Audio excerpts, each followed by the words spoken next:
تین پرنسپلز کی بات کریں گے، تین اللہ کے ناموں کے بارے میں بات کریں گے کہ اگر کوئی بھی شخص ان کی امپلیکیشن، اس کا مطلب اور اس کی ٹرو ایسنس کو سمجھ لے تو اس کی لائف میں جو پرابلمز ہیں وہ ڈیمینش ہو جاتی ہیں، پرابلمز نہیں رہتی، اس کو سکون اور چین نصیب ہوتا ہے۔ اور وہ تین نام کیا ہیں اللہ تعالیٰ کے؟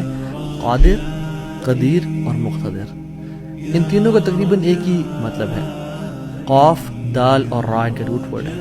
قادر قرآن میں 12 دفعہ آیا، قدیر 45 ٹائمز آیا اور مقتدر 4 دفعہ آیا، which shows کہ اللہ سبحانہ تعالیٰ ہر چیز پر فل قدرت رکھتے ہیں، اللہ تعالیٰ ہر چیز پر قادر ہیں، اللہ تعالیٰ اسباب کے محتاج نہیں ہے۔ جو مسلمان ان ناموں کو سمجھ لیتے ہیں نا، اور آج ہم سمجھیں گے ناموں کو، اور اس کی وجہ سے آپ دیکھیے گا by the end of the session کس طرح سے ہماری مصیبتیں، مشکلات ہمیں چھوٹی ہوئی نظر آتی ہیں، اور ہمیں کچھ پرنسپل سمجھ میں آئیں گے کہ ہم کس طرح سے اللہ تعالیٰ کی اس سیکرٹ ڈور آف ہیپینس کو انلاک کر لیتے ہیں۔ خدا کی قسم مسلمانوں میں خوش ہو جانا چاہیے، وہ کسی چیز کا محتاج نہیں ہے، نہ وہ اسباب کا محتاج ہے، نہ وہ لوگوں کا محتاج ہے، نہ وہ ٹائم اینڈ اسپیس کا محتاج ہے، نہ وہ لاز آف فزکس کا محتاج ہے۔ ہر چیز اس کی محتاج ہے، وہ کسی چیز کا محتاج نہیں ہے۔ So great news to all the Muslims. اگر ڈاکٹرز نے جواب دے دیا تو کیا ہوا؟ وہ قادر ہے، قدیر ہے، مقتدر ہے۔ اگر رشتہ داروں نے چھوڑ دیا تو کیا ہوا؟ اگر رشتہ نہیں ہو رہا تو کیا ہوا؟ اگر کاروباری لوگ جو ہیں انہوں نے آپ کو دھتکار دیا اور سائڈ پہ کر دیا تو کیا ہوا؟ His doors are still open۔ وہ مسبب الاسباب ہے۔ اللہ رب العالمین وہی ہیں جو یوسف کے دور میں تھے، جو ابراہیم کے دور میں تھے، جو موسیٰ کے دور میں تھے، جو عیسیٰ علیہ السلام کے دور میں تھے۔ اللہ رب العالمین وہی ہیں اور وہ ہر چیز کو بدل سکتے ہیں، وہ ہر بند دروازہ کھول سکتے ہیں۔ مقتدر کا مطلب تو سبحان اللہ یہ ہوتا ہے کہ اس میں نا قدیر کی بھی بلاغت ہے، یعنی جو ہر چیز پر مکمل قدرت رکھتا ہے۔ آپ لے لیں مثالیں، یوسف علیہ السلام کی ایگزامپل دیکھ لیں۔ ایک بچہ جو کہ بالکل اپنے انفینٹ سے نکل رہا تھا، اس کو کنویں میں پھینک دیا گیا، وہاں سے اس کو قافلے نے پرچیز کیا اور بالکل for pennies he was sold, اور عورت نے حملہ کیا ان پہ، گناہ کرنا چاہا، جیل میں ڈال دیا گیا ان کو، ٹھیک ہے۔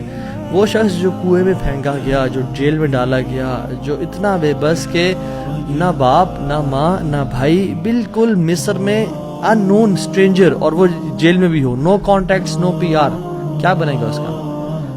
القدیر نے، المقتدر نے اس کو وہاں سے اٹھا کے ایجپٹ کے تخت پہ بٹھا دیا۔ اللہ ہر چیز پر قادر ہے۔ ابراہیم علیہ السلام، باپ بھی چھوڑ گیا، باپ نے کہا تجھے میں رجم کر کے مار دوں گا، ہر کوئی ساتھ چھوڑ گیا، حتیٰ کہ سب جمع ہو گئے ان کے خلاف اور ان کو بنانا کر کے کیٹاپلٹ میں ڈال دیا، اور وہاں سے جب آگ میں ڈالنے لگے تو کیا پڑھا ابراہیم نے؟ حسبی اللہ و نعم الوکیل، مجھے اللہ کافی ہے۔ اور کیا ہی وہ نعم الوکیل، کیا بہترین دوست ہے، کیا بہترین کارساز ہے وہ۔ اور اللہ تعالیٰ نے وہ کس طرح کا قادر ہے، کس طرح قدیر اور مقتدر ہے کہ اس نے ہواؤں کی ڈائریکشن کو نہیں پھیرا، نہ ہی اس نے سمندروں کے رخ کو بدلا، نہ ہی اس نے کوئی پرندے بھیجے جو کہ اس پانی کو، اس آگ کو ٹھنڈا کر دے پانی پھینک پھینک کے، نہیں، بلکہ ڈائریکٹ اس آگ کو کہا جس کی صفت ہے جلانا، قُلْنَا يَا نَارُ كُونِي بَرْدًا وَسَلَامًا عَلَىٰ إِبْرَاهِيمَ، ہم نے کہا اے نار، اے آگ ٹھنڈی ہو جا اور سلامتی کا باعث بن جا ابراہیم کے لیے۔ کچھ روایات میں تو یہ بھی آتا ہے کہ ان کی صحت کے بھی کچھ اچھا کلام ہے کہ ابراہیم علیہ السلام سے پوچھا گیا کہ سب سے بہترین مومنٹس آپ کی زندگی میں کون سے تھے؟ تو ابراہیم علیہ السلام نے کہا کہ جب میں آگ میں تھا کہ اللہ تعالیٰ نے اس کو حکم دیا تھا کہ ٹھنڈی ہو جا، اور اتنی ٹھنڈی نہ ہونا کہ ابراہیم کو تکلیف پہنچائے، سلامتی والی بن جانا۔ تو those were the best moments that I spend in my life. اور وہ کس طرح سے ٹھنڈی ہوئی کہ صرف ابراہیم کے لیے ٹھنڈی ہوئی، لیکن جو رسیاں ابراہیم علیہ السلام کے ہاتھ پہ بندھی ہوئی تھی ان کے لیے ٹھنڈی نہیں ہوئی، اس رسیوں کو جلا دیا مگر ابراہیم علیہ السلام کے بال تک کو بھی نہیں جلایا۔ اور جب ابراہیم اس آگ سے نکلے تو ان کا جو باپ تھا آزر، وہ دیکھ رہا تھا اور کہتا ہے نعم ربک یا ابراہیم، کیا رب ہے تیرا ابراہیم۔ یعنی ایک کافر کو، ایک مشرک کو تو یقین آ گیا کہ کیا رب ہے ابراہیم کا۔ ہم نے 50-60 سال زندگی گزار لی لائف کے، کچھ نے مجھ جیسے تو 20-30 سال گزارے زندگی کے۔ ہمیں ابھی تک رب کی قدرت پہ یقین نہیں آیا, ہمیں ابھی تک آنیسٹلی اللہ تعالیٰ کے مکمل قادر ہونے پہ یقین نہیں آیا. تیسرے پارے میں ایک شخص کا ذکر آتا ہے قرآن میں کہ ایک شخص گزر رہا تھا اور ایک قریہ سے, ایک بستی سے گزرا, ویلیج تھا, اور وہ بالکل یعنی آپ سمجھ لیں رونز تھا, وہ بالکل کھنڈرات بن چکا تھا. تو ان کے ذہن میں ایسے ہی خیال آیا, Who will raise them up? کون کھڑا کرے گا انہیں دوبارہ؟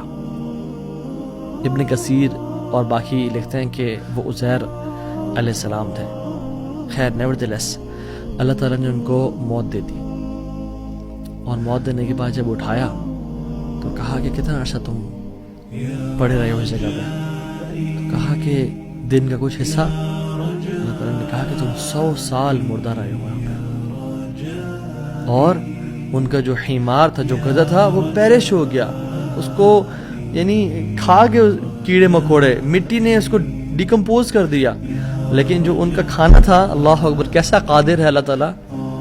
فانظر الی طعامک وشرابک لم یتسنہ, اپنے کھانے کو دیکھو اور اپنے پینے کو دیکھو, اس کو کسی نے چھوا بھی نہیں ہے. کھانا ہم باہر سے آرڈر کرتے ہیں, کچھ کھا لیں تو فریج میں نہ رکھیں, اور ایک دن گزر جائے تو وہ باسی ہو جاتا ہے, خراب ہو جاتا ہے. ایک دن کھانا برداشت نہیں کر سکتا, لیکن 100 years گزر گئے, کھانے کو کسی نے چھوا بھی نہیں.